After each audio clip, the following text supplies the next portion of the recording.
kami dari kelompok 3 akan membahas sejak kerajaan Islam di Indonesia. Saya Elizabeth Nadia Media absen 2. Saya Alicia Sophia Rahma absen 8. Saya Media Maria Saya Media Marisa absen 12. Saya Media Semuanya absen 13. Saya Nina Paulina Nurullah absen 12. Saya Media Nadia absen 19.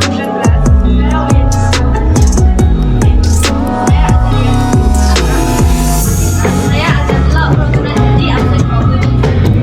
Terdapat banyak faktor Islam dengan cepat menyebar di Indonesia, antara lain sebagai berikut. Elemen pertama yaitu munculnya kerajaan Islam di Indonesia. Contohnya seperti Kerajaan Jombang. Kerajaan Jombang merupakan salah satu kerajaan Islam di Nusantara yang muncul sekitar abad ke-7 Masehi. Adapun pendiri dari kerajaan Jombang ini ialah Salman Al-Farsi. Kerajaan Jombang menjadi tempat penyebaran pertama Islam untuk pertama kalinya di wilayah Nusantara kala itu.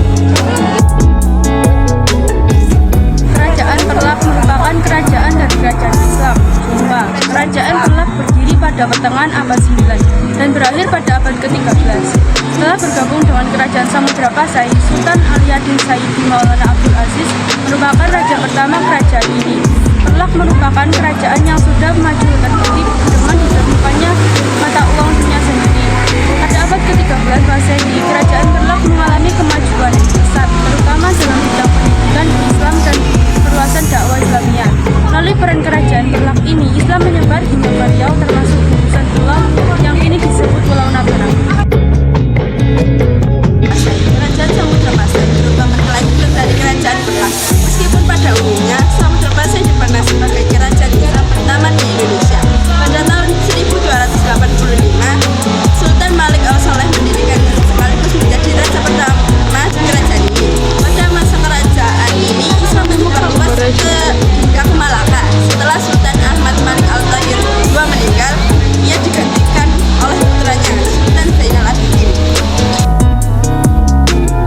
Kerajaan ini dibangun oleh para Meswara.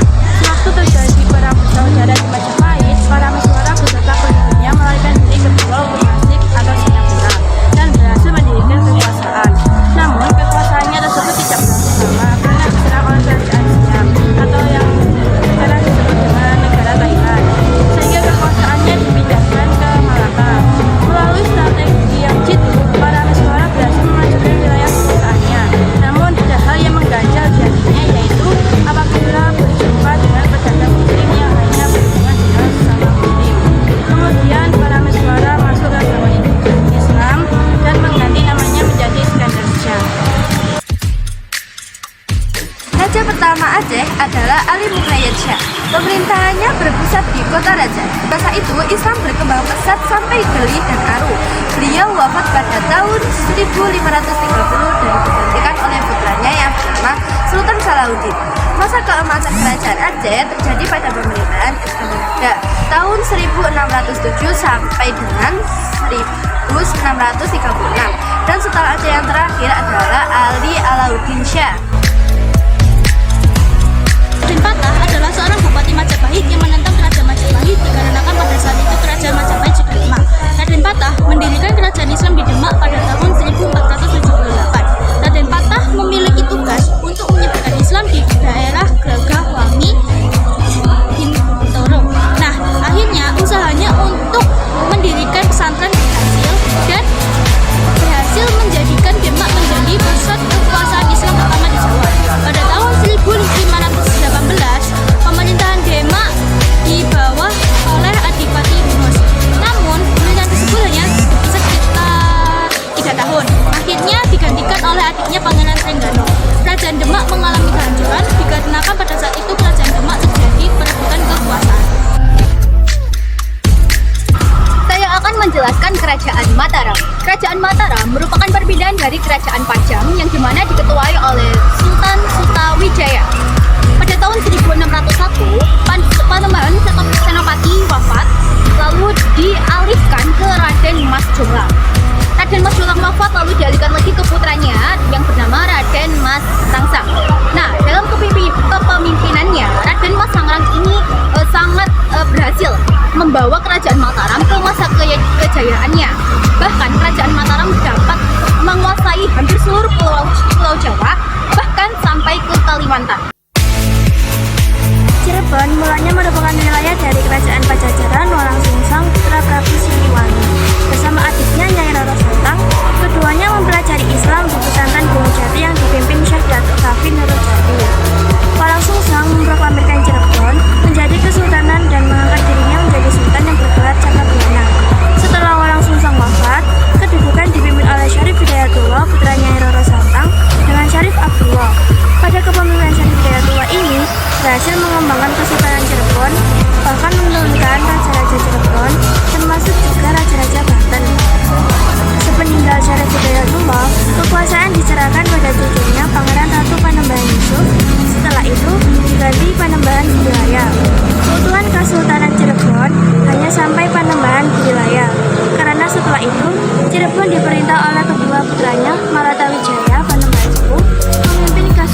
Raja Bumudan.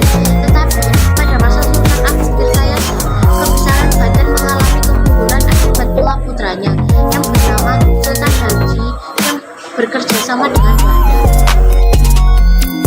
Goa Talu merupakan dua kerajaan kembar yang berpusat di Simboko, Makassar. Pada tahun 1605, Raja Goa yang bernama Karangtuninggalu memeluk agama Islam. Sultan Alauddin mengajak Raja Bon, Sopeng, dan Wajo untuk memeluk agama Islam. Awalnya mereka menolak ajaran tersebut sebelum kemudian mereka mau masuk Islam. Adapun Raja Goa yang paling berani untuk menentang penjajahan Belanda adalah Sultan Hasanuddin. Karena keberaniannya itulah beliau dijuluki sebagai ayam jantan dari timur. Kerajaan ini adalah salah satu kerajaan bercorak Islam yang terletak di Maluku, Indonesia. Kerajaan ini punya sejarah panjang yang melibatkan perebutan kekuasaan hingga perdagangan. Berkembangnya ilmu pengetahuan dan kebudayaan Islam di Indonesia. Adapun pengaruh ajaran Islam yang diajarkan para ulama terhadap ilmu pengetahuan dan kebudayaan di Indonesia antara lain sebagai berikut. A. Pondok pesantren. Jalur pendidikan merupakan salah satu cara penyebaran Islam membaca. Lembaga pendidikan Islam yang paling berjasa adalah pondok pesantren. Pondok pesantren dipimpin oleh kiai dan muridnya disebut santri. Para santri dididik ilmu agama seperti tafsir, Al-Quran, hadis, fikih, dan banyak lagi lainnya. Pesantren yang terkenal adalah pesantren Giri di Gresik yang dipimpin oleh Sunan Giri dan pesantren Ampel di Surabaya yang dipimpin oleh Sunan Giri. B. Seni bangunan. Peninggalan Islam pada seni bangunan terlihat pada bentuk bangunan berikut. Yang pertama, masjid seperti Masjid Demak yang didirikan oleh Raden Battah bersama para wali. Yang salah satu tiangnya terbuat dari potongan-potongan kayu yang disebut tatal. Yang kedua, keraton seperti Keraton Surakarta, Keraton Cirebon, Keraton Surosowan Banten. Yang ketiga, makam. Contohnya makam para raja, para wali, dan makam para sultan. Tulisan atau aksara. Sebelum Islam masuk, aksara di Indonesia dipengaruhi oleh pahlawan dari India. Banyak karya sastra yang ditulis memakai huruf Arab Melayu. Menurut Islam, tidak boleh menggambar makhluk hidup sehingga berkembanglah seni tulisan Arab yang indah disebut dengan kaligrafi. Kaligrafi ditemukan pada lukisan Sultan Malik As-Saleh dan Kerajaan Samudra Pasai serta masjid dan juga galeri. Ya, seni ukir. Seni ukir adalah seni yang menggunakan tulisan Arab yang dipahatkan pada kayu. Contohnya seperti ukiran di dinding masjid, mantingan di daerah Jawa, lisan, makam, atau sakura. Saya akan menjelaskan seni sastra. Nah, pengaruh budaya Islam dalam karya sastra dapat ditemui pada suluk, syair, dan juga hikayat. Suluk sendiri memiliki arti yaitu kitab yang menjelaskan tasawuf. Sedangkan syair adalah sebuah lantunan lagu yang biasanya disyairkan oleh orang-orang untuk mengajari agama Islam. Lalu terdapat hikayat. Hikayat juga dapat berupa kisah seperti kisah hikayat si Hang Tua, hikayat si Kaya, dan juga dan lain-lain sebagainya. Sistem kalender. Kalender yang digunakan sebelum masuknya Islam ke Indonesia adalah kalender Saka. Setelah masuknya Islam, mulai dikenal kalender menggunakan penanggalan Hijriah berdasarkan peredaran bulan. Tokoh yang merintisnya adalah Sultan Agung dari Mataram. Yeah, Bobby Valentino.